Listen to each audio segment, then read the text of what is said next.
Hi everyone, I'm Katie Glenn Bass. I am the Research Director at the Knight First Amendment Institute at Columbia University. I want to welcome you all to today's roundtable on government lies. This is the fourth event the Knight Institute is hosting as part of a year-long exploration of lies in the law, spearheaded by our senior visiting research scholar, Genevieve Lakier. Genevieve is a law professor at the University of Chicago and an exceptional First Amendment scholar. This series of roundtable discussions she's hosted will wrap up next month with our fifth and final discussion on February 16th about lies and counterspeech. A bit later on, in April, Genevieve and the Knight Institute will convene a major symposium called Lies, Free Speech, and the Law, featuring new papers from prominent scholars of law, politics, and history. More details about the February roundtable and the symposium will be available on the Knight Institute's website shortly. I want to welcome our panelists, David, Helen, Hina, and Wendy. Thank you all very much for joining us for this. I'm looking forward to learning from all of you. For those in the audience, I also want to let you know that each participant has written a brief reflection on some of the questions we'll be digging into today. They're all very thoughtful pieces, and we'll put a link to those posts in the chat in a moment. And now I'm going to turn things over to Genevieve. Thank you.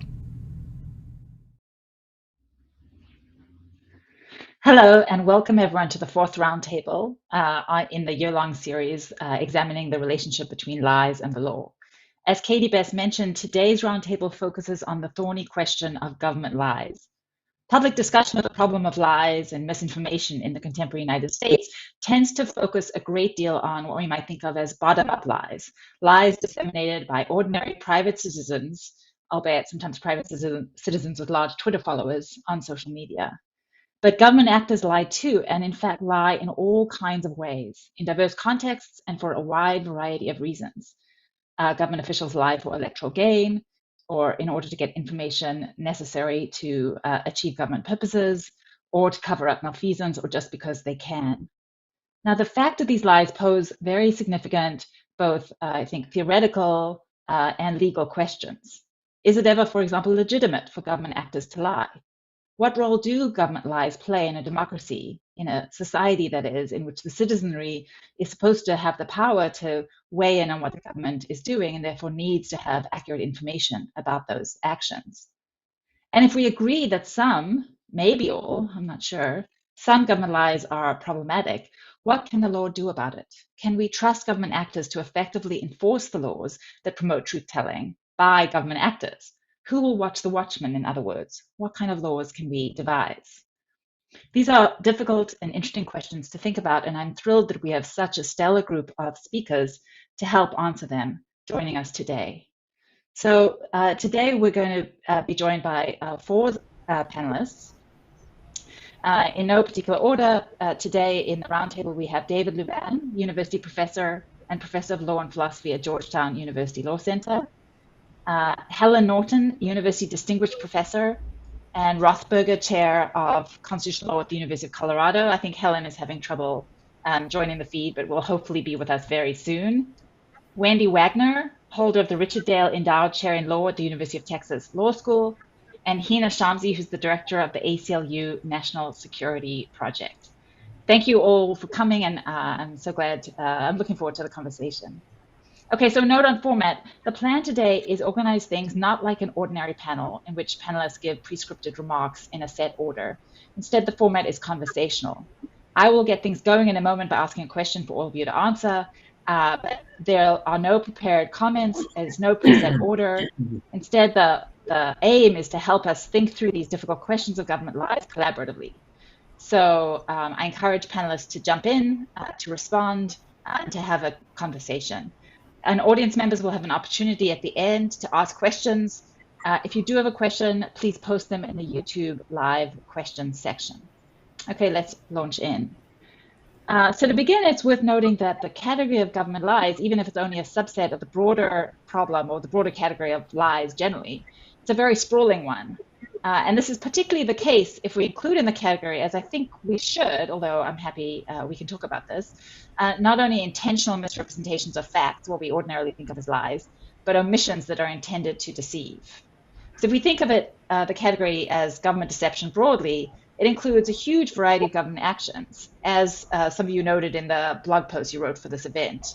There are, for example, the lies that police officers engage in when they're trying to uncover crime, the lies that spies make when ferreting out another nation's secrets, the lies that government officials make to hide policy failures, the lies that politicians make to advance their own policy fortunes, deceptions produced by intentional omission, and maybe something we might think of as the noble lie, lies that are intended to achieve positive policy ends. So these are very different kinds of government actions, and they raise lots of kinds of questions. Are they all equally problematic? Are there some kinds of government lies or government deception that we should focus our attention on more than others? What are the really troubling government lies, and are there lies that we should be willing to put up with? I thought I would start by posing this question to all of you. David, do you want to start us off? I mean, if you were to identify the particularly troubling or the particularly white forms of government lies, what would you say? Yeah. Okay. Let me just start with two that I think are particularly troubling. One of them being a micro lie, and one being a macro lie. So, the micro lie is a government official, let's say somebody in a managerial post in a state agency, who does malicious lying about a former employee in a job recommendation. Now, that writing the job recommendation is part of the official duties of this post. So this is it's done for it's probably a personal motive, but it's not done in the personal role. It's done in an official role, and I think it's very damaging because of sovereign immunity laws. It's not always clear that there is legal recourse. I mean, some states allow that the victim to sue for defamation. Some states don't, but it's really up to them. So that's a micro lie that I think is really troubling. Macro lie. The case in point is the Pentagon Papers, which show that for years, top military officials, top political officials were lying about I'm going to put air quotes, the progress of the Vietnam War. And that was long after, I think, any conceivable legitimate aim of the Vietnam War was shown to be false. I mean, it was mostly because of this idea that we have to maintain our credibility, and nobody in the world was taken in by this, but the credibility, but the lies just kept on coming, and that's a macro lie. It's covering up a massive governmental failure, and I think that's a category that's always troubling. What are white lies? Well, I think that if you look at the espionage business, pretty obviously, spies tell lies. They're acting as government agents. Some espionage is morally troubling. Some espionage, I think, is just a necessity that every state engages in. And even if it's a hypothetical, you thought, well, it's always wrong for a state to spy, which I don't believe. You have to spy in order to do counterintelligence because other states are spying on you. It's just wired into the definition of what a clandestine operation is that if somebody is forced into the corner of saying whether it's going on or not, they're going to lie. So that it seems to me is a kind of white lie, and it comes with a big asterisk. I mean, the same thing with covert operations, because whether it's moral or not, whether it's legal or not, depends an awful lot on the underlying morality of that particular operation. So am I hearing in the distinction you're drawing a kind of necessity principle? Spies need to lie in order to achieve their ends. If we think those ends are proper, then the lie is okay. But lying on a recommendation letter or lying about the Pentagon Papers years after the end of the Vietnam War was not necessary to achieve anything we might think of as legitimate. Is that the distinction? I think it is. And to me, the most troubling kinds of government lies are cover-ups of massive government malfeasance, misbehavior, or outright failure. So that's a category that I think is always problematic. And I think it might be worthwhile to explore a bit why. Uh, in a democracy, we think that the government ought to be accountable to the people. In order for the people to hold the government to account, they need to know what the government is doing. And if the government is messing up in a major way or behaving badly in a major way and then covering it up, basically for a CYA, cover your ass reason, by some officials, then we can't have that kind of democratic accountability. So that's the main argument about why the government can't lie. Uh, but the things that I'm calling white lies are things in which the government's engaging in what I think is a legitimate, even if it's a kind of murky John le Carré-ish moral twilight zone, like espionage.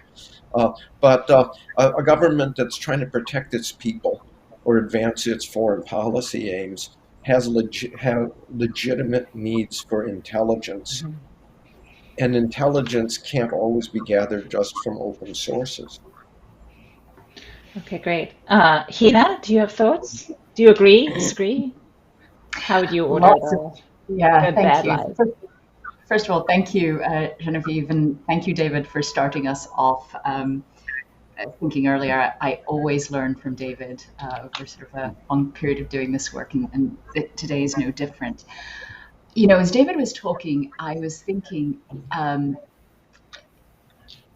how uncomfortable it makes certain categories of people, including government officials in this country, when you say that something is a lie.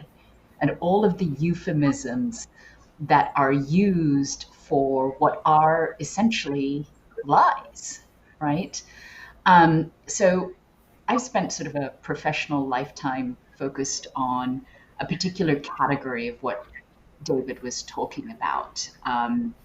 So, you know, national security policies and programs that violate people's human or constitutional rights. And I think in virtually every single area I have worked, government lies are involved, right? We don't torture. We don't conduct unlawful killings. We abide by our obligations to protect civilians. We don't conduct mass warrantless surveillance until, of course, Ed Snowden comes along and shows what it is. And I'd love to talk more as we go along in the conversation about what that means, both for individual rights and democratic accountability. Very much agree with what David was saying about the importance of that, but also what it means in a dynamic where over and over again, the government asks its people to trust it, right? And where democratic accountability and trust for very, very important policy objectives, healthcare, other things, are also undermined by a dynamic where trust has been undermined because there are massive misrepresentations, omissions, or lies about policies and programs that are touted as, for example, lawful, legal, to protect us, but turn out to violate our rights. And here I'd sort of also think about, where power lies, right? And a dynamic of who counts as us in this country when we're talking about trust and so on. Because, David, you were saying that you can understand in certain foreign policy contexts the notion of white lies. And I've become very, very careful about that because foreign policy and national security are such large labels where we're supposed to trust the government. And really, it's the federal government that has the most power here. But over and over again, especially in the last 20 years, we've seen lie after lie, misrepresentation after misrepresentation. And where democratic accountability is undercut is the breakdown of institutional mechanisms to get at truth. So, for example, our Freedom of Information Act laws, kind of broken right now, or excessive deference by the courts to claims of national security, where you are prevented as an individual whose rights might have been violated, torture, unlawful killing, to use some egregious examples. There's very little left through the courts to be able to get accountability and expose government lies. And when you're in this particular situation, in this particular realm, without structural fixes, then I think that that kind of lie, that kind of pernicious excess and abuse makes it much harder for the government to be able to claim legitimacy and trust. And that damages all of us. And I say that as someone who's congenitally I think trust has to be earned by human beings as well as the government. And when it is lost, it is very, very hard to recover. I think it might be worth mentioning one reason why the courts are such a bad vehicle for trying to smoke out government lies, and that is because of the state secrets privilege. So if the government can say that this litigation involves a state secret and just blow up the litigation. Yeah, although interestingly, I mean, I was thinking in response to what Hina was saying, the lies about torture, the lies about a lot of the lies in the national security, foreign policy context, those are often justified on a necessity justification. I was just thinking about the colloquy I was having with David too, where the government will say, it's necessary for us to do this thing. It's politically impossible for us to do it if we're going to do it in a transparent manner. And so lies are a mechanism for achieving what the defenders of these programs would say are necessary but legitimate state aims. And one might imagine that judicial deference to state secrets is a recognition of that kind of argument, that it's necessary for the government to keep secrets, so we're not going to push too hard. And when that necessity argument is used and the transparency mechanisms are broken, it's hard even to probe the necessity point, right? It's hard to even get at, is this wise? Is it truly necessary, even if you agree with it? And so that's why I feel like, especially the kinds of reforms that were put in place to ferret out government lies and prevent abuses in the post-church committee era, those have really broken down. And so those were really important structural safeguards that we have either lost or are on the point of losing unless we do a lot more to recover them. Well, I want to come back to that point, but I want to bring in Wendy and Helen. Wendy, thoughts on what are the particularly pernicious and particularly non-troubling government lies? So I love what my other panelists have said. And I mean, I would almost start where they left off. And I love this idea of macro, micro lies and thinking about it that way.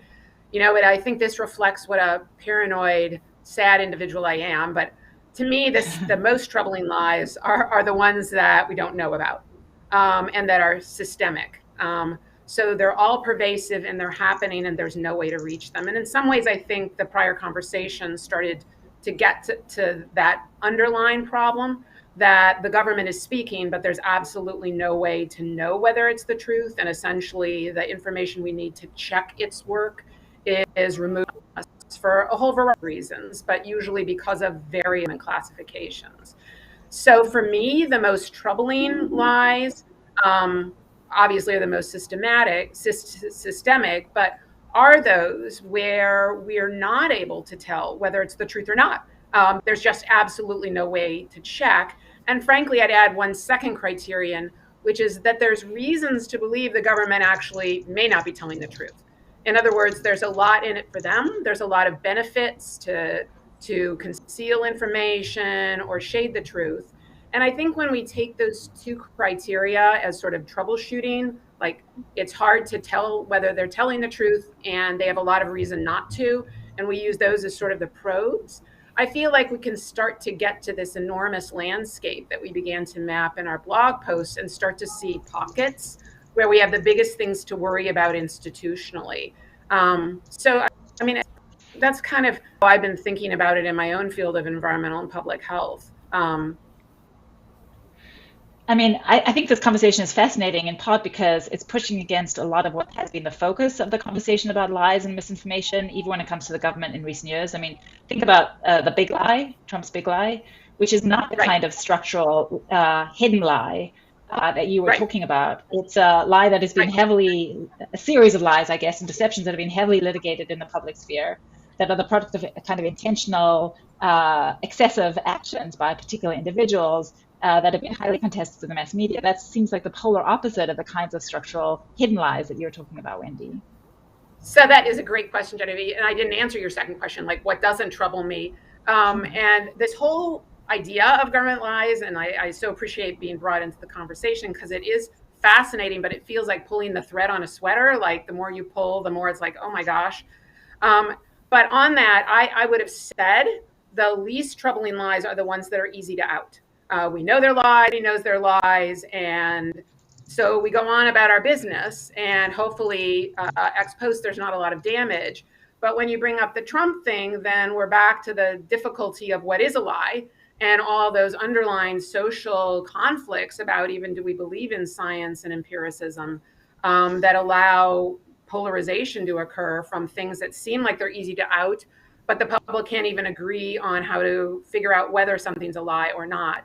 So my answer for the least troubling would have been stuff that's one-offs that are easy to catch, they're publicized, but frankly, then we go from that to this whole other set of underlying very different social problems, which is that the public can't agree on how to tell a lie from the truth. Helen, what do you think are most troubling, least troubling lies? Well, maybe I'll start by talking a little bit about our own lies and then turn to governmental lies. I think lies are so interesting because they're so human and they're so commonplace and they're so complicated because we lie for so many reasons to so many different audiences with so many different consequences. And even so, folks like St. Augustine and Thomas Aquinas, who thought hard about the morality of lies, although they were troubled by all lies, they also sketched out a moral hierarchy of lies. And I think most of us intuitively have some sort of moral hierarchy of lies as well, that there might be, for us at least, some lies that are affirmatively valuable, right? Like the lie to the Nazi at the door. And there might be some lies that we may or may not think are valuable, but maybe they're morally neutral, right? Like lies told to flatter folks or to comfort folks who are scared or frightened or vulnerable. And then there are lots of lies that we all agree are destructive because they're cruel or they're told to manipulate the target to the liar's advantage. Okay, so let's move over to the government, which also very commonly engages in lies, again, to all sorts of audiences for all sorts of reasons with all sorts of consequences. I can imagine a small, but I think a considerably smaller universe than I give to the rest of us, a small universe of governmental lies that I think are at least morally neutral, maybe if not valuable, but it's very small, and it might be limited to sorts of truth-seeking lies, not only an undercover police work, but maybe the work of civil rights testers, right, who go to, say, housing providers. We have a paired African-American and white tester to go to a housing provider. They don't really want to rent that apartment, but they do want to see if the housing provider gives an opportunity, selects opportunity based on race. But it's a small universe of governmental lies that I don't think are troubling. Which are the most troubling? Well, a couple possibilities. One are those that are really directly causally connective and to and effective in denying individual rights. And we can think of lots of examples, but they include lies told to vulnerable listeners about the availability of legal rights. On the other hand, perhaps even more troubling are bigger picture lies, right, that inflict collective harm, diffuse harm, harder to trace the direct causal connection between the lie and the deprivation of an important right or opportunity, but nevertheless really effective in doing so. And the most troubling lies to me are the lies that undermine our usual check on government misconduct, right? We have various checks on government misconduct, but for the most part, we rely on the political process. If you don't like what the government is doing, elect yourself a better government. But lies that inflict democratic harm frustrate people's ability to hold their government accountable for the misconduct, either because the lies themselves are directly trying to cover up the government's misconduct, sometimes because the lies take the form of secrets, and I think Wendy was sort of getting at this as well, and sometimes the lies are about the government's critics, right? The lies are about the press, or the lies are about inspectors general, or the lies are about whistleblowers, right? To undermine, these lies undermine folks who are trying to effectively help the public hold the government accountable for misconduct. So when we have that situation, right, when the political process, which is normally our first choice as the remedy for a government that we're unhappy with, is not available precisely because the lies are so effective in frustrating the public's ability to hold the government accountable for misconduct, then folks like me, constitutional law lawyers, go to the other major check on the government's misconduct, at least ostensibly is supposed to be constitutional law.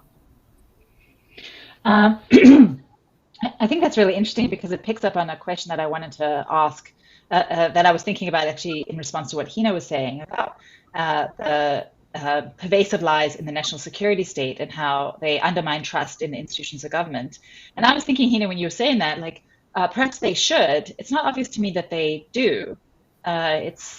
We've had plenty of revelations about pervasive lying, surveillance, deception, maybe selective omissions when it comes to things like national security or the surveillance, national security, foreign policy in the government. And yet it's not obvious to me, but maybe I'm wrong, feel free to disagree, that there's been significant political pushback. And so one might think, as Helen suggested, that the democratic political process is the best response to this kind of pervasive lying. You get the Edward Snowdens, who, at great cost to themselves, disclose that there has been deception, and then you have politics take over, and you don't need to have a legal remedy. Or maybe you just need whistleblower laws, which would be an important protection. But that's all you need because politics can step in.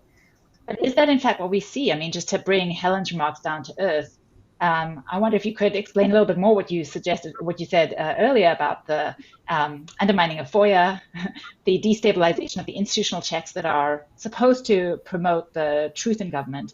How does that happen, and what's the relationship between that and sort of our polarized politics? Yeah. I'm still caught up in what Helen was saying and just Helen's gradation of the hierarchy and thinking through that. Maybe it works best if I use a very concrete example, right? And one that David and I have in common. And I feel like I could do this with 3 or 4 different kinds of examples. So torture, right? We don't torture, except, of course, it turned out that we did. We had a systematic program of torture. But I remember in the early period, it was, we don't torture over and over again until the media helped show that it was happening. FOIA lawsuits, which were working better at that time, we still use them, really pried loose some of those secrets. So what you needed was an independent press and functioning laws that would allow the government lie to be shown. But because it was the government doing it, right, that takes on a imprimatur or stamp, right? And remember, emotion and politics are all involved. So in the early post 9/11 years, there was a lot more desire to trust the government, to come together, and a lot of disbelief, if folks remember from that time, that this was actually happening. And what made it much harder is who it was happening to. People who were vilified as threats. So I want to bring in something else into this conversation, which is who is the us who has political power in order to be able to seek accountability. And it was happening to majority Muslim men, whether at Guantanamo, which was supposed to house the worst of the worst, right? So yet another lie, as we came to find out.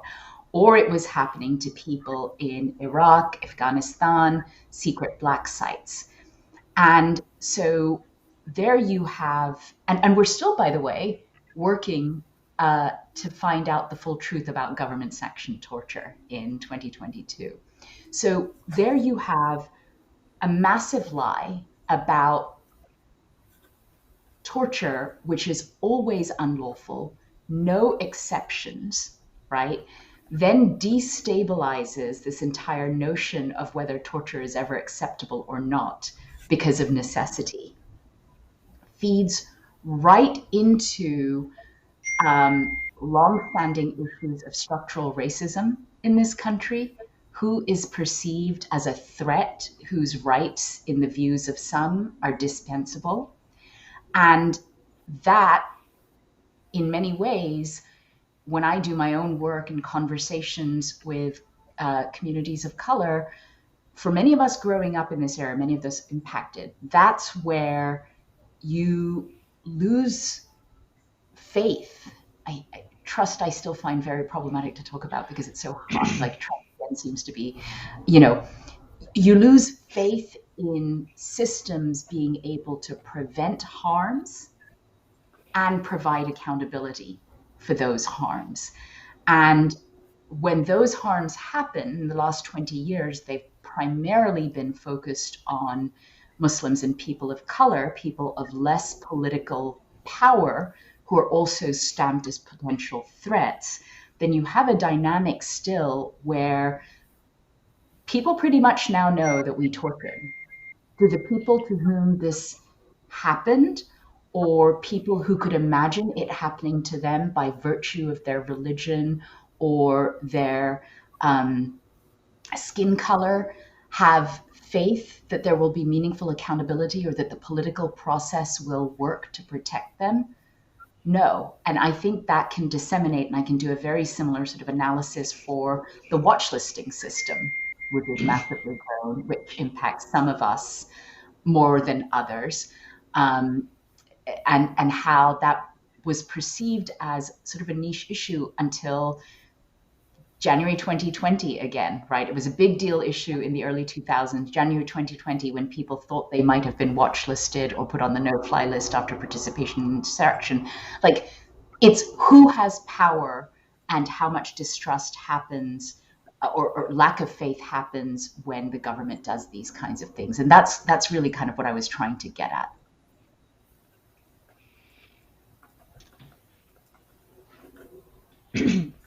So I think we've heard at least two reasons why we can't trust the political process by itself to remedy the problem of lies. I think one, as Hina was noting, is power, that perhaps lies against certain kinds of groups might have political recourse because those groups have the power to institute change if they are harmed by the lies. But it's perhaps more likely that the forms of deception the government is going to engage in, particularly at a significant and structural degree, are going to be those communities that are least able to get recourse in the political process, who might think that there's this very familiar problem with using democratic politics in an unequal society that's stratified along race, class, gender, and I guess national identity lines. And then Wendy's point about the lies that we don't even know, that the lies that seep in, that are so much in the background, or the deception that there is no political awareness of. Okay, so if we agree provisionally, at least, that those are the lies that democratic politics are not going to easily redress, then what are the alternatives? What do we have? And this is where, as Helen suggested, we usually think law steps in to remedy the deficiencies of the political process. And so one obvious set of institutions that we might think of as shoring up ordinary democratic politics and its failure to deal with lies are the courts.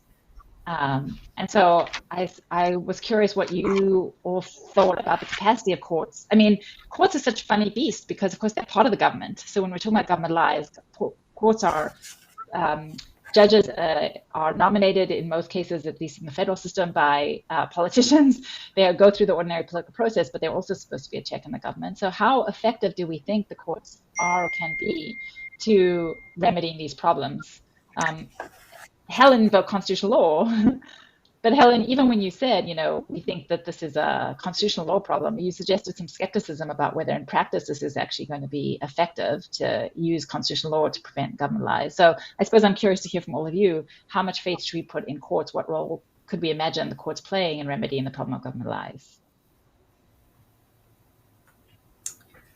Well, I think they're better at remedying the harms of some government lies than others, right? And this is actually a problem when government tries to regulate falsehoods in other contexts as well. When you think about courts and their the First Amendment difficulties that they see posed by governmental efforts to regulate falsehoods, in part, courts identify for themselves that they feel institutionally incompetent, really, to wrestle with lies where there's not a pretty direct causal connection between the lie and an identifiable harm. So with respect to government lies, I think the same is true, that courts are going to be, and in fact are, more comfortable finding constitutional violations with respect to government lies where we can trace the causal connection pretty directly. And examples are police officers that lie to their targets about the existence of constitutional rights. Police officers who, among other things, for example, tell a target that unless she waives her right to a lawyer, her child will be taken from her. Prosecutors' subpoenas that falsely tell their targets that if they don't come in to share what they've seen about a particular incident, that they will be jailed, right? Pretty direct connection between the government's lie and the deprivation of a constitutional right. That's mostly under the Due Process Clause. And we can see the same. We can find some pockets of theory and doctrine, too, under the Free Speech Clause, when the government uses its falsehoods to punish or silence its political critics or opponents. Famous example from the 1950s and 60s include not only the FBI's lies to the family, friends, and neighbors of political dissidents to basically punish them for their lack of political orthodoxy, and the Mississippi State Sovereignty Commission, which lied to the family, friends, neighbors, and employers of civil rights activists to basically try to punish them and silence them for their anti-segregation efforts. And again, there we can see pretty quickly the causal connection between the government's lie and identifiable harm. Lots of the harms that we've been talking about, but not all of them for sure, but lots of the harms that we're talking about are more diffuse or more collective, right? The harm to all of us when our ability to hold the government responsible for its misconduct is undermined by the government's lies. And courts in particular, constitutional law more generally, is much less equipped to deal with those more collective, those more diffuse harms where the causal connection between the lie and harm seems a little bit more complicated. Well, and those are all examples in which there's because of the direct causal connection, it's the kind of thing that judges think that they're capable of adjudicating, and they don't have any special doctrines of deference to what the government says. So I think that's one difference between those kinds of cases and kind of national security cases that Hina was talking about, where generally the courts will say, we have to defer to factual assertions that are made by the government in the national security arena. We aren't really capable, and we might be barred by a separation of powers or by other constitutional doctrines from really diving in and adjudicating. And if I could jump in and sort of second something Helen said on the courts and sort of their limited capacity to engage. Obviously, if we use the courts, that means that we're sort of back to square one, which is that we need an ability to beat these lies. We need somebody that can find them and call them. And me? Wendy, you're breaking up a little bit. Oh, I'm sorry. You want to try it again? Can you hear me now? Yep. You can hear me now? Mm-hmm. You can hear me? Yes. Okay. Yeah. I am sorry. So I was just meant to second what Helen was saying about sort of the patchwork nature of courts being helpful in some areas and not in others. And one area where courts are not going to are for the lies that are going on that are hard to catch, because a court requires a litigant, it requires evidence, and already, we have a really limited set of lies that are the ones that are more easy to out. And then we have the problems that David mentioned with the court's ability to even figure all that out. So, the courts are a very limited tool if we do have systematic problems. And it seems to me, in thinking about government lies, we want to think about ways to build institutional processes so that they get less benefit, so that we figure out reasons they're lying, reasons they're getting away with lying, and redesign government processes with audits or whatever the case may be to kind of reduce them from occurring. Because it seems to me to resort to catching them after they happen through courts or politics is a really bad way to have to end up dealing with this for a whole variety of reasons. I just wanted to add there, we're rightly focusing on courts maybe to start off. And again, Helen, provides us with sort of a useful hierarchy in terms of thinking about this. But I do think it's worth thinking about the ways in which the courts, both with different kinds of deference, but also doctrine, have written themselves out of the equation or limited their own role in our system of checks and balances, right? When we're talking about checks and balances, it's about checks and balances of power, but also we can think about it as checks and balances of government overreach and lies. And so standing doctrine, right? And when we're thinking about what it takes to actually even get into court, or qualified immunity, not just in national security cases, but in other kinds of more, I don't want to say run of the mill, but more sort of cases that more arise, or even the national security context, the way that Bivens is on its last gasp, the accountability for sort of really fundamental human rights violations. And in thinking, when I think about what do we actually need to do to reform, and I know this is going to be another part of the conversation, Genevieve, but we need to think about how to restore the role of the courts in ways that actually allow us to move forward. And I would just add, I don't think courts have ever been the only answer, but how do we empower a politics and political process as well that takes into account the power differentials? Yeah, so before we move away from courts, because I agree that surely courts cannot be the only answer, I do think this is a moment where it's interesting or useful to think about the difference between government lies and private lies and the role of courts in adjudicating adjudicating truth in these two different contexts. Because, I don't know about you, but when I was in law school, I was taught that courts are a primary mechanism for sorting out truth. That's what courts do. That's what the whole adversarial process is supposed to be organized around. We might think that one of the central functions of courts as institutions is winnowing truth from lie. That's what they do is their bread and butter. All the police procedurals that glorify the prosecutors, it's all about ultimately they end up in a court and the court winnows truth from lie.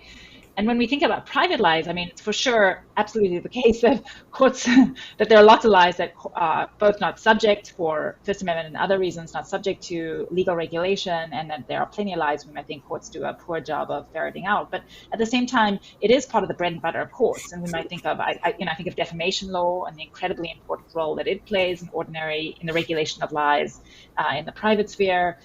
Commercial speech regulation, where there's a huge body of litigation about what are false or misleading commercial claims, and these proceed, and fraud, perjury claims. There's a lot of lies that are adjudicated by courts when they're private lies. It does seem to me that courts take a very different attitude when it comes to government lies because of concerns about separation of powers or about the government's sovereign authority to achieve certain broader aims. And I guess I am sympathetic to what Hina was saying, that is this necessary or inevitable? Throwing it back to all of you with a big caveat that, I agree that courts certainly cannot be the only solution to the problem because of all the excellent points that Wendy made. how much is the current very limited, very differential role that courts play in ferreting out government lies? How much is that necessary?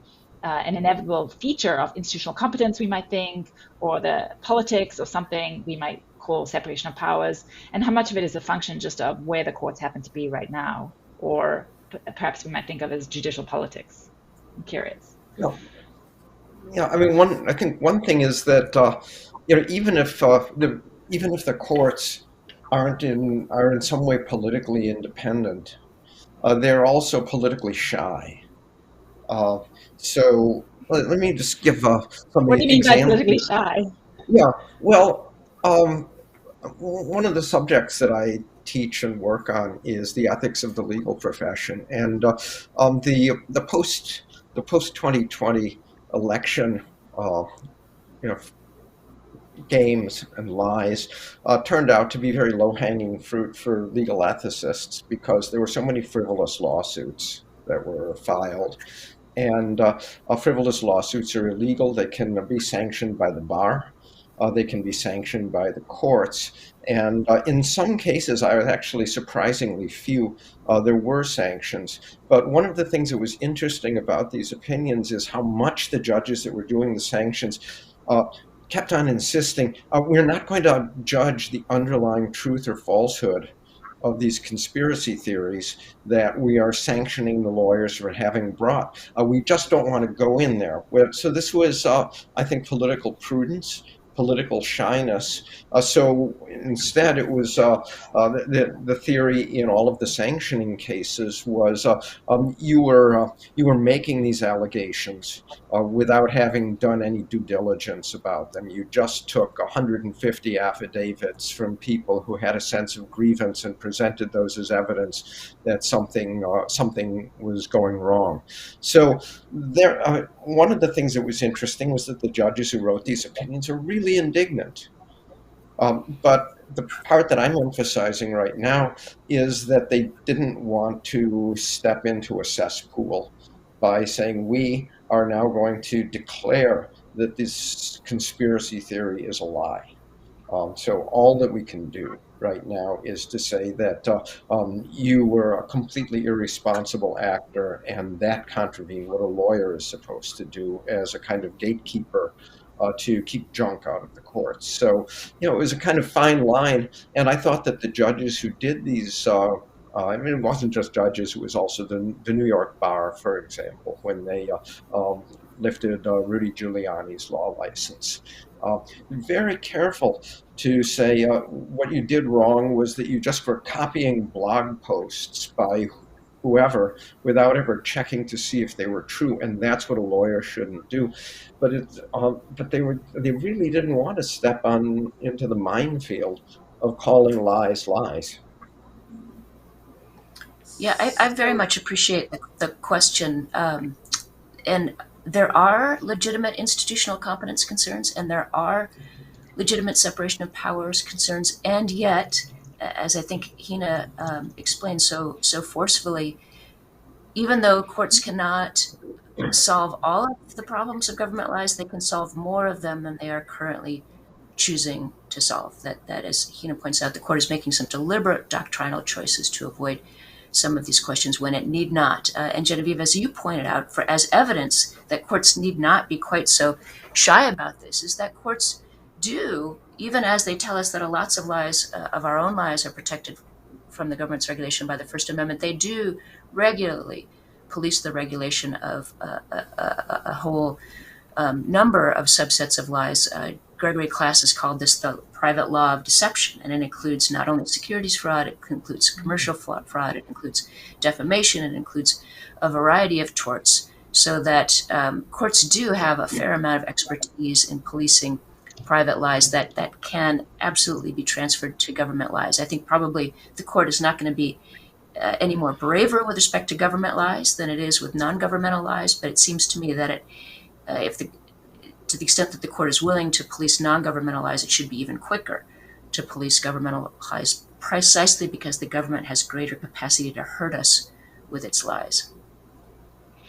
But I wonder if the shyness that David is talking about is a function of the political polarization that I think Wendy mentioned earlier on, the sense that these kinds of lies, when they implicate sort of these broad political debates about democratic politics, courts worry. I mean, I think this is my sense of what was happening in the election cases, because there was a significant proportion of the American public who disagreed on what was the relationship between truth and falsity, what was true and what was false in this context.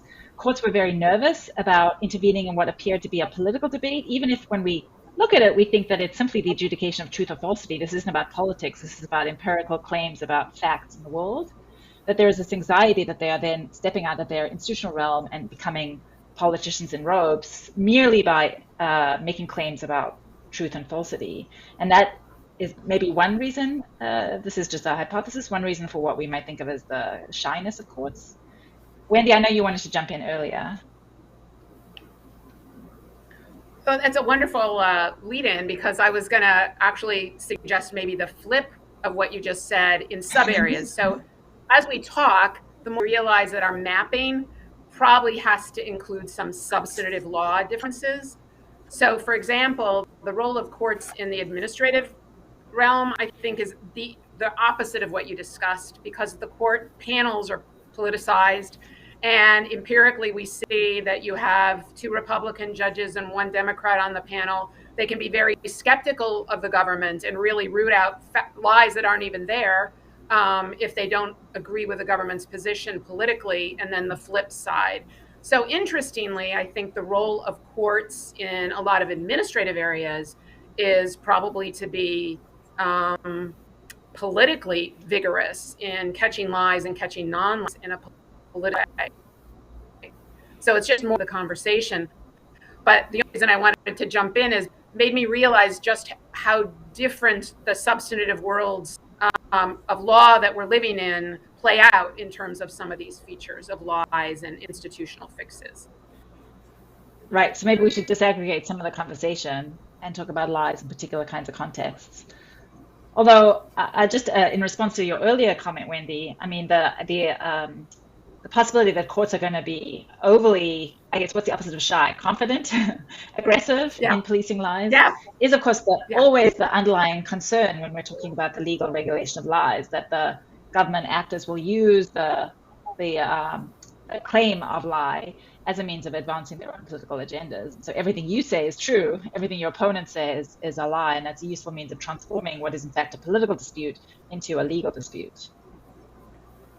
That is exactly right. Beautifully put. And that is exactly one of the huge concerns in law. Yeah. Is that the political position. So moving away then from courts, what about structural fixes, non-judicial based remedies to lies? I mean, Wendy, again, picking on you some more. In your blog post, you talked about some. Can you elaborate a little bit what you would suggest in the administrative context? Sure. And again, I'm super curious to hear if any of this could translate to the other areas that you're talking about that are so troubling, and makes me glad I just deal with sort of animals and nature instead of humans, because it's so troubling to hear this terrible stuff.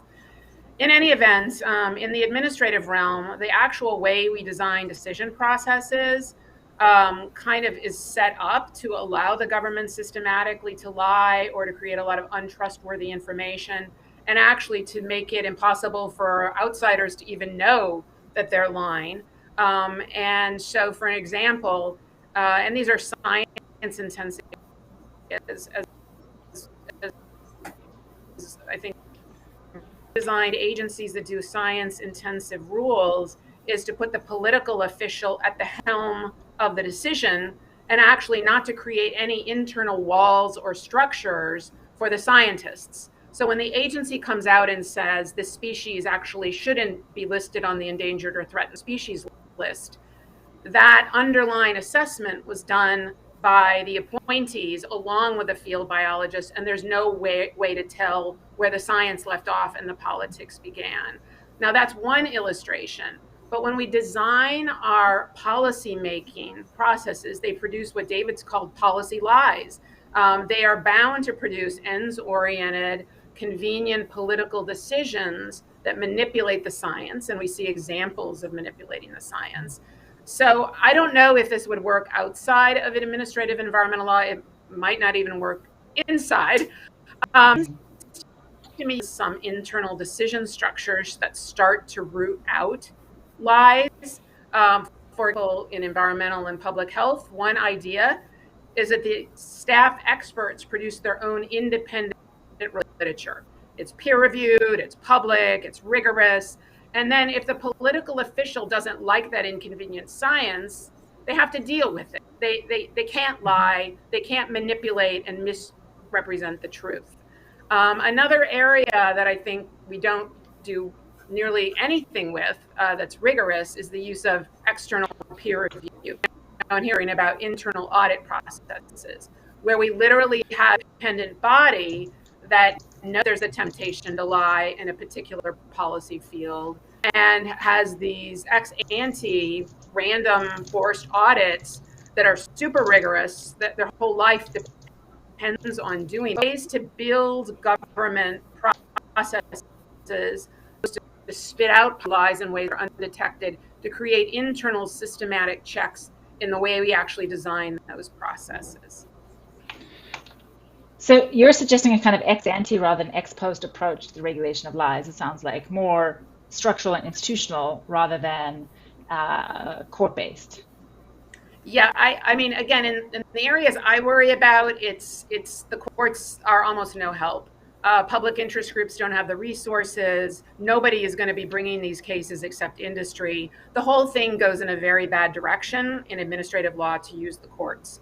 And it seems so that there probably are lots of ways the government's lying that we don't know about that could be very harmful in a number of ways. And the only way to get at that is going to be an ex ante institutional design approach. Hina, I'm curious, what do you think about that in the national security context? Thinking about these different arenas, are there non-court-based fixes we could apply in this very different institutional context that would help ferret out the problem of lies? Well, just sticking with, just the examples that Wendy just provided, which are fascinating. We have a hard enough time in the national security context getting ex post truth that it's hard to figure out how the ex ante truth and where the deference and so on. But I was just thinking through an analogous thing that we often deal with is in the Freedom of Information Act context, where so much of the litigation now becomes about deliberative process and privileges, and whether you can actually pierce the ways in which decisions were arrived at in order to obtain information about policies and policy making. But I think, just in terms of the structural fixes, we don't have a lot of. There's so many that we're supposed to be able to rely on, right? They're the ones that might exist inside, for example, the executive branch for inspector generals, or other mechanisms, or even administrative processes within the executive branch. The national security context, too often, even much of that is kept secret. So it is hard to pry loose the kind of information that is supposed to provide an internal check. And I think, for those of us, all of us who are worried about separation of powers and checks and balances, among the things you then look to is what would Congress be able to do, right? So to take an example from what David started off with early on, which is legislation to reform or narrow the state secrets privilege, to prevent it from being abused, or legislation to fix the many parts of FOIA that are no longer working, including taking back the deference that the courts have granted to the executive in the national security context.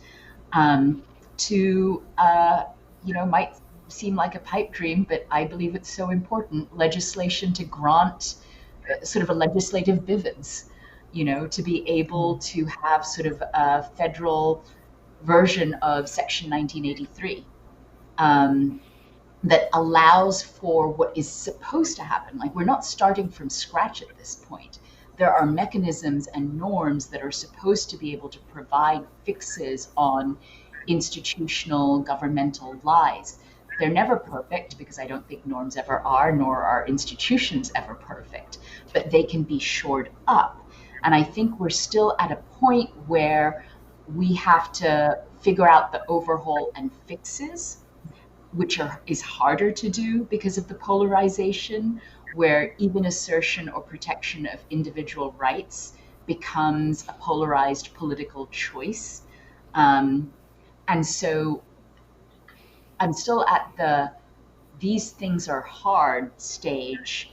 A number of things are broken, but that doesn't mean we stop. They have to be fixed, because we have no choice if we want democracy, democratic accountability, and individual rights to function in a way that all of us are protected and protect each other. Yeah, just to pick up on that, I thought that Wendy's proposal, in one particular context, science-driven regulations, with the ex-ante proposal was that there'd be an independent board of scientists, staff scientists, whose findings, I guess, are public.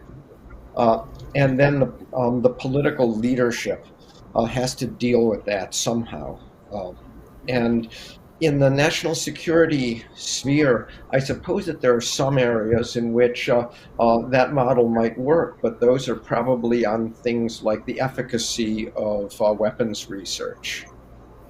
Before the government spends a few $100 billion developing some new program that actually produces something that doesn't work very well.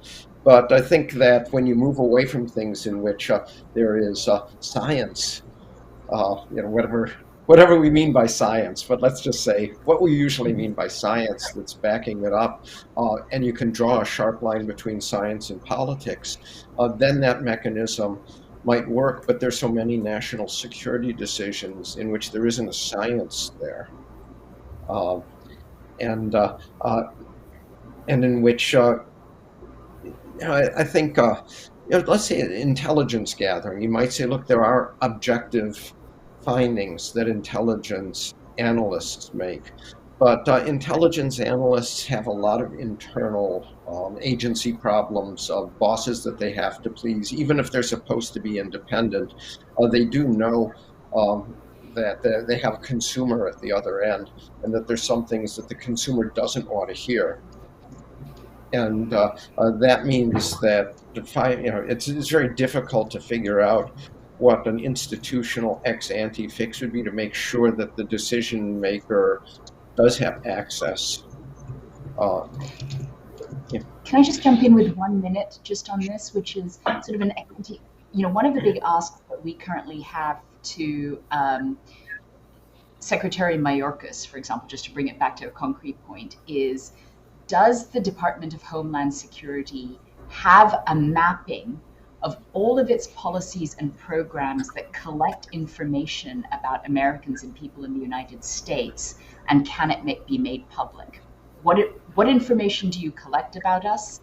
How is it shared? Who is it shared with? What are the safeguards, right? So that's a thing that we're trying to push in terms of doing a version of what Wendy was talking about, in order to ferret out something that's even that basic. And I don't know that they do. I don't know that that department has ever actually done a mapping of its databases and kinds of system that collect information about all of us. So you're suggesting, actually, I think in response to what David was saying, that the what's the realm of kind of expert or objective scientific knowledge that we could think of as subject to the kinds of processes Wendy's talking about is not fixed, that we could have systems that are collecting much more data about, for example, what the national security state is doing. And of course, that runs up against the real concerns about transparency. I mean, all of this is about the desire to keep things secret, perhaps even secret internally. But I know that Helen wanted to jump in. I think this is really a promising discussion, and I see it as a series of variations on using separation of powers to constrain government lies. Historically, there have been other resort to separation of powers. So, for example, Nixon's lies, obstructing justice, for example, were checked ultimately by the threat of impeachment and conviction by a bipartisan Congress. That was a meaningful check there.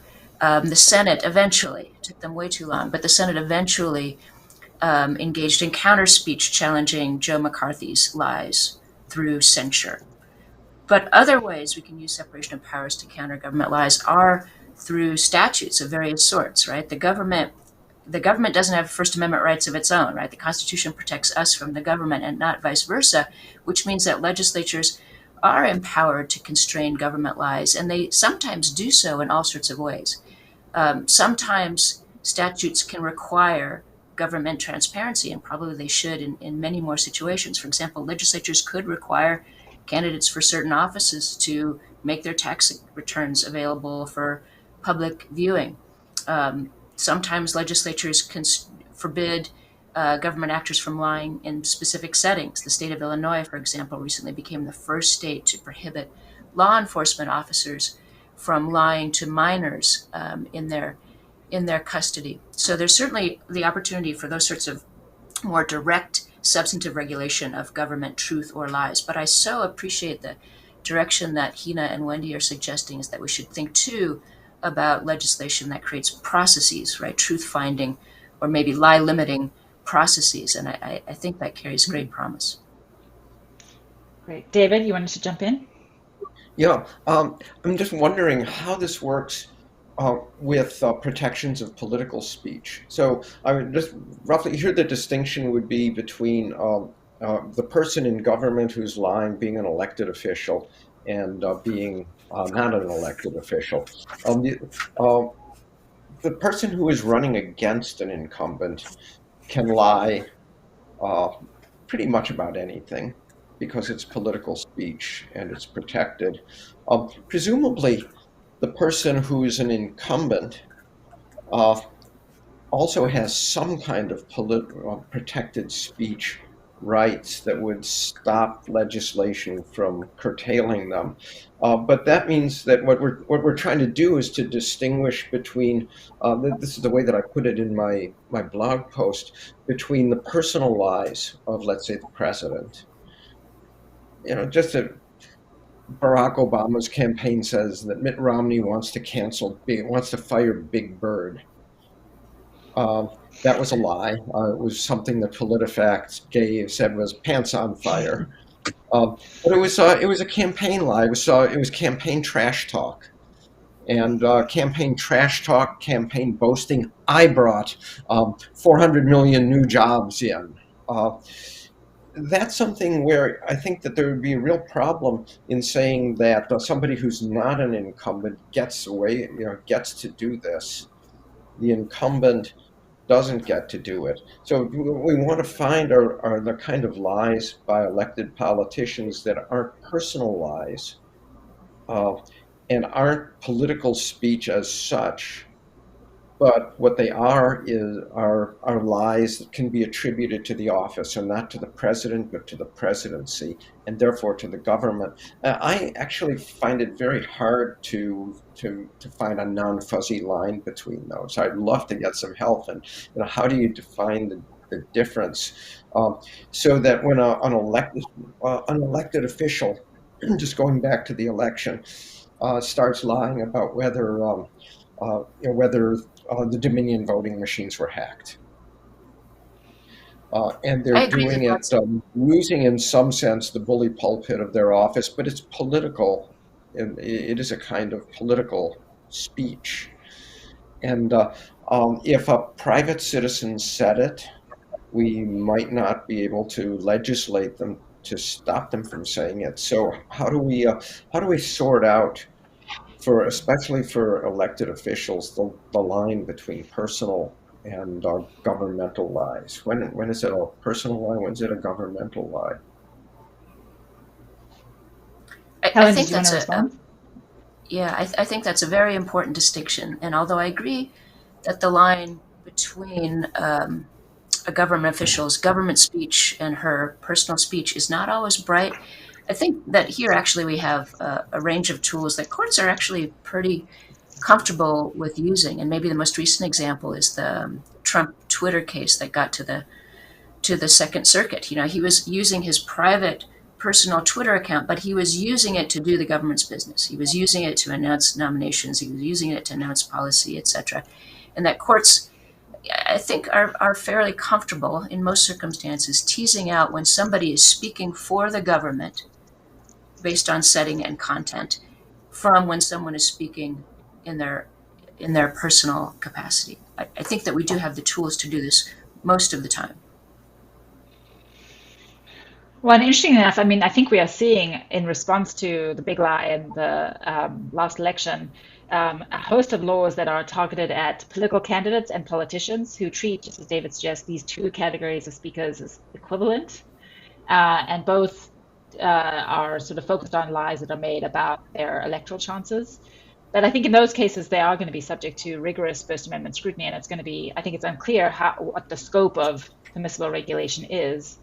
Which is another reason, I think, to think that the kind of procedural and structural institutional approach that Wendy and Hina are suggesting maybe is easier, faces less of a constitutional hurdle when it comes to the regulation of lies. But on that point, I wanted to ask about the politics a little bit, which is, Wendy, your suggestions seem so, I don't want to say commonsensical because I didn't think of them. They're really interesting and wonderful, but persuasive, right? Surely one would want the science rather than the politics to dominate in the administrative sphere. And yet, as you note, in sort of many contexts, this is not how the agencies are structured. This is not how things operate. And certainly in the national security context, we do not see robust political movements for a more transparent and accountable national security state.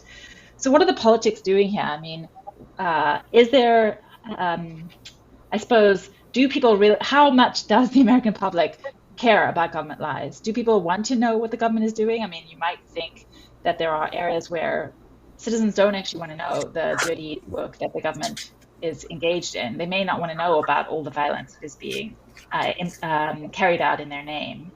And so how do we understand, leaving aside sort of just the purely legal questions, the political will, the political questions implicit in any move to change how we structure or regulate truth-telling by government? I guess thoughts about the politics. Is this all a political pipe dream? Yeah. And that's to me, right? Anyone, but sure. I'm happy to join in. I will say my connection is bad, so start to go like this if you can hear me. So that is a loaded question. And in environmental and public health, again, I think there's probably, I have no idea what the answer is. I imagine there's some dissonance where the public would rather not know that fact that it's been lied to, or the processes are badly broken. That's really bad and terrifying news. And honestly, in our whole conversation about lies, it is something that troubles me, that the more we smoke out the lies, the less the public has trust in the government, and it becomes this sort of downward spiral where you simply can't. But beyond that, environment and public health, I think what we see is that the processes are so intricate. And so it's a different problem than national security, where we know it's black boxed, but it's effectively black boxed because there are so many tiny little moving pieces. It's all highly technical. The government rules are 100 pages long. And so this is simply completely under the radar. And effectively will remain that way because there are no public advocates with adequate resources. So I think for a whole variety of reasons, I don't think the political process is really operating in a way to check it ex ante or ex post. It'll continue to sort of essentially to happen for a variety of reasons. And, one tiny thing that bothers me, it's probably off topic, is also that the minute we clamp down on lies, and maybe this isn't true, and ways to round, the prohibitions that we create and catch them on so that they can still distort and mislead for all these beneficial reasons, and we move the ball forward. It's just this long, unending game of whack-a-mole.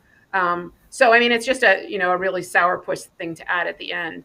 But I do worry, because lie is such a fuzzy thing, if there's great incentive to not tell the truth, I worry that will end up being what happens.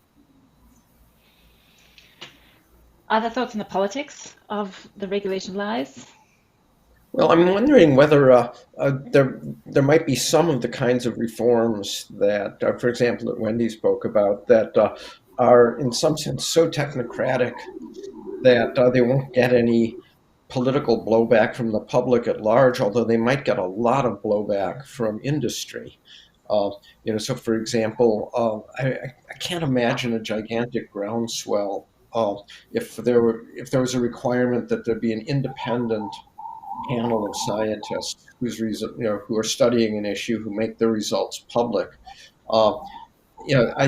Once again, I think that industry might be very incensed by that, and could probably generate a lot of smoke around it. But the average, it seems to me, the average voter couldn't care less. Okay, so we're now going to make public this independent panel's report. Sounds okay. Or if there were beefed up whistleblower protection laws, or rewritten laws designed to insulate inspectors general even more, it's hard to see a lot of political blowback from average voters. But there would be a lot of political blowback from very well organized interest groups.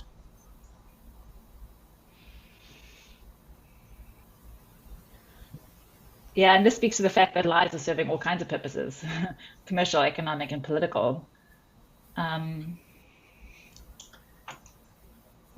and so picking up on what David was saying about it's not, or what Wendy was saying, I'm sorry, about the whack-a-mole nature of the problem. So this is, there was these roundtables, I joke, when we are having roundtables about lies, they always end up being very depressing, because there's something very intractable about the problem of lies. And right now in American society, it seems it's a sort of profound threat to American democracy that we can identify, but it's hard to think about what to do. But this has been the most optimistic roundtable I've participated in, because there's a set of reforms that seem plausible and interesting, but now we get into the politics and we're getting a little depressed. But there's this, speaking to the whack-a-mole nature, I mean, there's the problem not only of intentional lies, but of omissions. And so, one conventional response to the problem of lies is transparency and disclosure. And so I suppose I'm curious what you think about the relative weight of the harm here. When we're thinking about the problem of government deception, is it primarily the problem of intentional misrepresentation, which perhaps plausibly might be handled through the kinds of, at least in some cases, the court-based mechanisms that Helen was talking about, through constitutional adjudication, where the government is misrepresenting, that misrepresentation has some kind of direct causal relationship to the deprivation of a constitutional right. And then how much of the problem is about non-transparency, selective disclosure, not telling the public things it needs to know, so not actively lying, but misleading. I was wondering if you had thoughts about this, national security, or David, yeah. Well, that's a really important question. So the non-disclosures sometimes come in the form of that's classified, that's a secret, but take half-truths, which is, I think, probably it's one of the categories that PolitiFact checks for politicians' lies. So I say something that leads one to expect that something else is true, but I don't have it, which turns out as a lie, but I fail to add it. Now, in the commercial sphere, half-truths are fraudulent, just like whole truths. So if a couple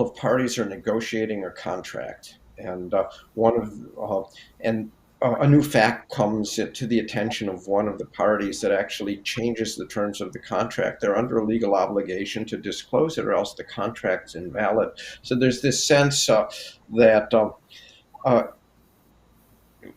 the failure to disclose under some circumstances is no different morally or legally than an outright lie. Otherwise, it's always possible to kind of reframe things so that I say X. X strongly suggests Y. Y is false, but I didn't actually say Y. And I think that that's something we can probably see through, and lies by omission are just, I think, no different than lies, period. So the only question is whether there's a justification for the omission. And I think that's where, in the national security realm, the the justification by omission is, well, we can't reveal our sources and methods. So let's say in the torture discussion in the United States, the CIA did reveal some important pieces of information that were allegedly gotten through torture. It turns out that some of that was provably wrong, but some of it, who knows whether it was right or wrong, because only the CIA knows. But any attempts, I mean, this is to try to find out, well, what actually did you learn? Well, we're not revealing that because that would reveal sources and methods. And I think that there's a legitimate reason for the CIA in some contexts to not want to reveal sources and methods. I mean, the source of some intelligence might be a spy in another country who will be executed the moment that it's revealed. But oftentimes, sources and methods is just something that we can use in order to stiff arm any public inquiry.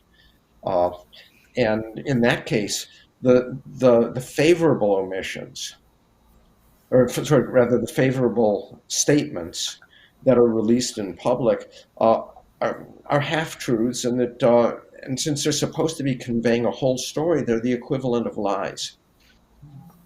That's a little complicated. But I think, at the risk of making everyone depressed after what was possibly for me an uncharacteristically optimistic discussion, I think the two are very closely related. And let me just again sort of give you a quick example to make it concrete.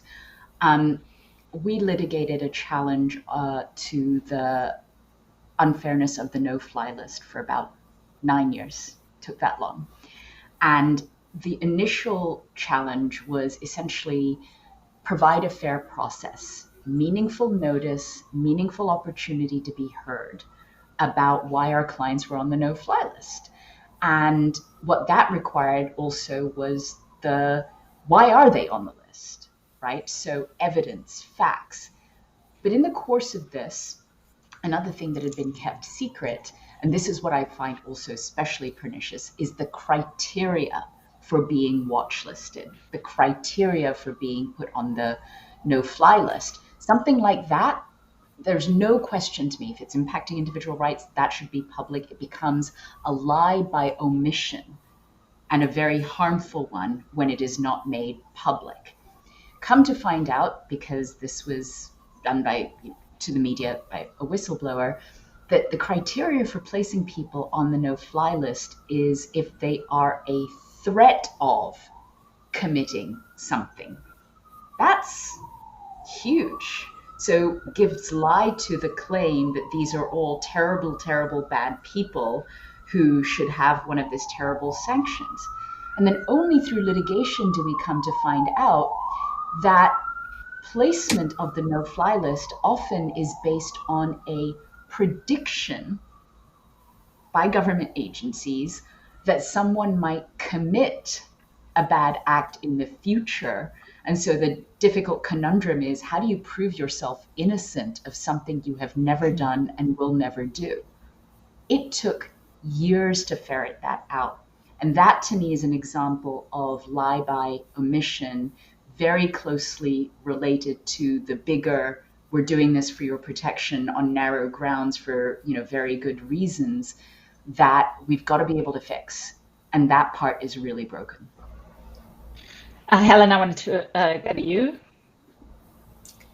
Well, I was about to say something pretty optimistic, but I think Hina may have discouraged me from it, but I'll press on nevertheless. I was about to say that I wonder if there actually would be both greater judicial and political appetite for transparency forcing mechanisms as opposed to lie prohibiting mechanisms. So, for example, we can understand Miranda versus Arizona as a transparency forcing mechanism as a matter of constitutional doctrine. The court saying the government must tell the truth about the existence of these rights, and the court felt competent to do that. And in the commercial and other spheres, even the campaign contribution spheres, legislatures feel competent to enact laws requiring commercial actors, right, or campaign contribution recipients to tell the truth about certain matters, and the courts are, for the most part, deferential to those transparency forcing mechanisms. It's easier for them to tell whether or not somebody has complied with the disclosure requirement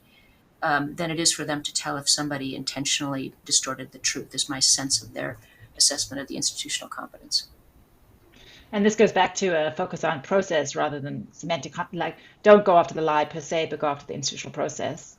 We have time for one question from the audience. So someone has asked about the necessity principle, to go back all the way to the beginning of our conversation, which is, if we think that necessity principle, the government's necessity justifies lies in some context, who gets to determine that necessity? How do we think about these arguments about necessity in the national security context, in the administrative state more generally? Thoughts? Yeah. Well, I've got a completely unsatisfying and pessimistic answer. There's nobody who's guarding the guardian except the guardian. The claim of, it's hard to see what could exist are internal rules, policies, and laws in precisely the agencies that might be the sinners. And the hope that there's enough integrity within those organs of government that they don't make a claim of necessity when there isn't necessity. But that's really unsatisfactory because we know that it doesn't happen so frequently. But the whole point of the old Roman adage about who guards the guardians is that anytime you have any answer to it, then there's the question comes up again, well, who's guarding that guardian? And there might be some issues in which ultimately there is a judgment call that something's necessary and there's nobody to guard the guardian. And if there were, then who guards them?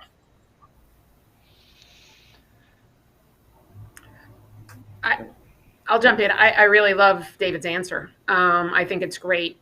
And maybe, underneath that is just to say to the agency or the government, one thing you need to demonstrate why we should trust necessity. Show us all the steps you went through. Show us why there's every reason to trust it, and put the burden on them to simply convince us that they're being honest. And I actually think that kind of open-ended process approach that puts a heavy burden on government when they have this role, again, it's not totally satisfying, but it might start to force them, to smoke out some of the hiding pieces in their organization. Hina, Helen, any other last thoughts? We have 2 minutes and we're going to have to say goodbye. I think that would work in a wide variety of contexts, and I think that would be a great thing in a wide variety of contexts. I think on national security and other, you've always got to have an external check with enough transparency in order for that check to be meaningful. And there are a number of mechanisms that are supposed to work that way. We can talk about protective orders or, judicial mechanisms or legislative mechanisms. And the problem isn't that there aren't mechanisms. The problem is that they're not strong enough and working well enough. And that's part of what I think we need to fix. Those mechanisms are broken. Well, on that very characteristically depressive note, I think we're going to have to conclude. We're running out of time. Helen, sorry to cut you off. Were you going to say something optimistic? No, Nope. then no. Yeah, yeah. No, then It's a we'll have to end it's a here. sunny day. The Thank you. days are getting longer. That's There you go. Thank you. Thank you so much for a wonderful, really illuminating, if also depressing conversation about the problem of government lies, but also one that I think gives us a lot of food for thought about what kinds of reforms we might implement in the medium to near future. I'll just say for those watching, there's going to be the final roundtable in the Lies and Law series on this topic that we started to bump into today, which is the extent to which counter speech or disclosure and transparency can be a solution to the problem of lies. That's going to be on February 16th at 3 p.m. Eastern Time. It'll also be streamed. So please, if you found this interesting, you should come to that conversation. It's going to be, I think, really exciting and interesting as well. Thank you so much for participating. Thank you to the participants for a great conversation. And goodbye.